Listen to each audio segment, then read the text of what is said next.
चित्त और विरक्त की चेष्टाएं अलग होती हैं। निवृत्ति परक चेष्टा और प्रवृत्ति परक चेष्टा, बस ये ध्यान रखना है।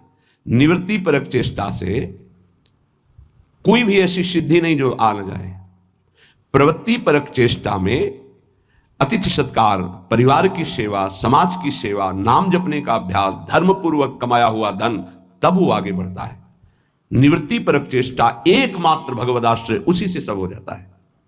तभी लोगों को लगता है कि संत लोग बड़े धनी हो जाते हैं, उनको लगता है बड़ी चतुराई करते हैं। हमें लगता है कि क्या ये चतुराई आप में नहीं जागृत हो सकती है? क्या चतुराई? आप बल यहां पकड़े हो, बहुत चतुर है संतजन, ठग लेते हैं। किसको? ठगनी माया को भी। माया ठगनी विश्व को ठग रही हो, उसको भी ठग लेते हैं। वो बड़े चतुर हैं। रामई भजई ते चतुर नर, क्योंकि उस सच्चिदानंद का नाम एकत्रित किए हैं। एक नाम के ब्याज में पूरा त्रिभुवन नहीं है, उसकी बराबरी हम नहीं कह रहे नाम की ब्याज में। एक नाम त्रैलोक ही तारे, जो न ले सो जन्म ही हारे। अभी अपने लोग महिमा नहीं जानते नाम की, सच्ची मानिए। किसी ने कहा कि समस्त संसार को तो हम दुखई में देख रहे हैं, अगर विश्व में कोई सुखी है, वो उपहास के प्रति शब्द थे, अगर विश्व में कोई सुखी है देखा जाता है तो संत जन देखे जाते हैं। उनका तात्पर्य अध्यात्म से नहीं था, उनका तात्पर्य भोगों से, विषय सामग्री से, वैभव से था। अगर तुम्हें ऐसा पता है तो तुम वैसा करके देखो, बहादुर हो।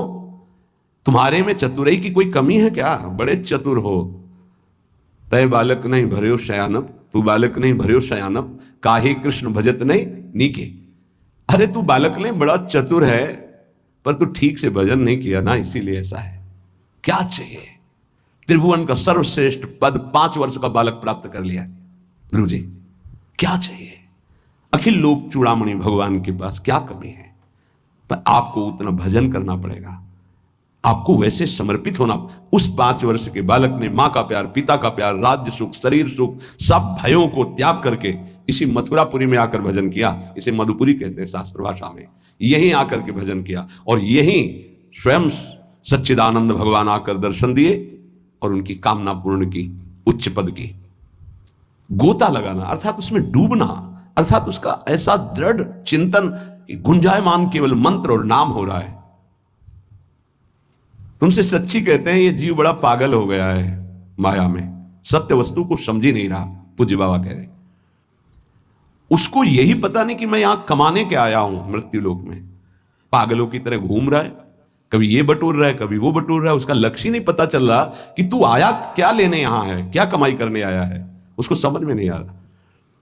कई बार कहा ऐसा कमाई और ऐसे देश में कौन रहना पसंद करेगा? किसी भी देश में अगर ऐसी पद्धति हो कि आप यहां आइए, आपको घर, मकान, भोग सामग्री सब मिलेगी, बहुत ध्यान से सुनिए, पर जब आप हमारे देश से जाएंगे तो आपका कपड़ा तक उतरा लिया जाएगा। सब सुविधाएं मिलेगी, जब जाओगे तो कपड़ा तक उतरा लिया जाएगा। अब आप ऐसे देश में रहना पसंद करेंगे? ऐसे देश की कमाई पसंद करेंगे? कोई भी बुद्धिमान नहीं पसंद करेगा। और आप ऐसे ही देश में हैं जिसका नाम मृत्यु लोक है। कपड़ा तो कपड़ा रहा, आपका शरीर भी छीन लिया जाएगा। यहां की, इस देश की कोई भी वस्तु लेकर आप नहीं जा सकते। अब आप विचार कीजिए, आप कितने बड़े बुद्धिमान हैं और क्या कमा रहे हैं। खास बात है जब आप अपने देश को यहां से जाएंगे, अपना देश है भगवत देश, और आपके पास जाने का किराया भी नहीं रखा जाएगा, आपकी पोशाक उतार ली जाएगी। Hello, my self Sonu. My self Billu कीजिए, और वो ला रहे हैं हमारे लिए बेस्ट वाला। ट्राई तो कीजिए, यूपी स्पेशल है।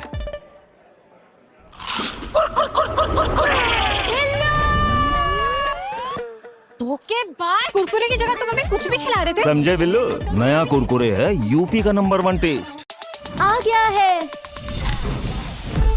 मैगी डबल मसाला, 2 मसाला सैशे के साथ।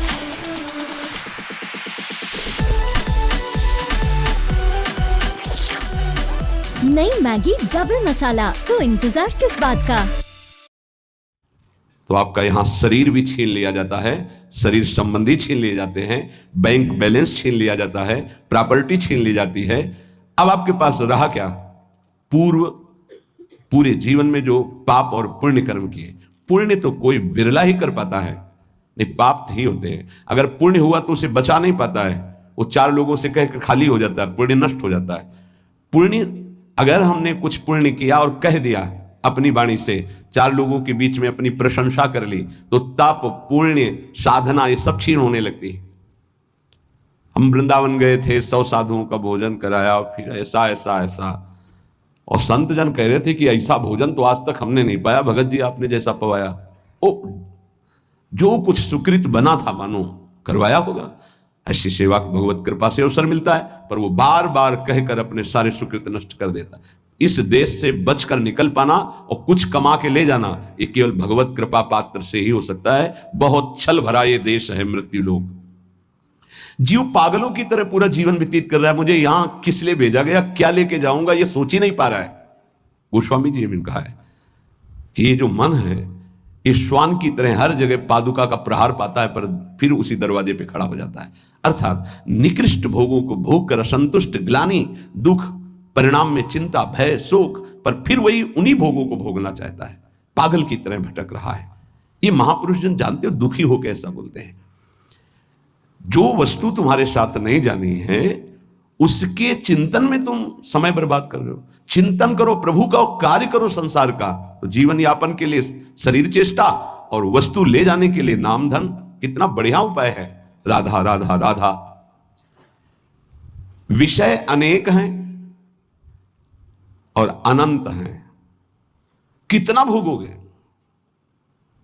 भोगते भोगते मर गए, फिर जन्म हुआ, फिर भोगते भोगते मर जाएंगे, कुछ आते नहीं लगेगा। बड़ा विचित्र खेल है, बड़ा विचित्र खेल। भगवान की असीम कृपा है, जिनको भोगों से विरक्ति मिल गई है या जबरदस्ती बचे हुए, बिनु अवसर भयते राजोई। चतुर्थ ब्रह्मचारी का लक्षण है ये। बिनु अवसर नहीं मिला और भयभीत है, इसलिए वो नहीं भोग रहा। तो बिनु अवसर भयते रह जोई, ये चौथे में। उत्तम तो उत्तम के बस असमन माही, सपने हुआन पुरुष जगनाई। अपने प्रीतम प्रभु के सिवा उस स्वप्न में किसी और को नहीं देता। कितना भोगोगे, अनंत विषय। कल एक भगत बड़ा मस्त, सब हंस रहे थे लेकिन कोई फर्क उसको नहीं था।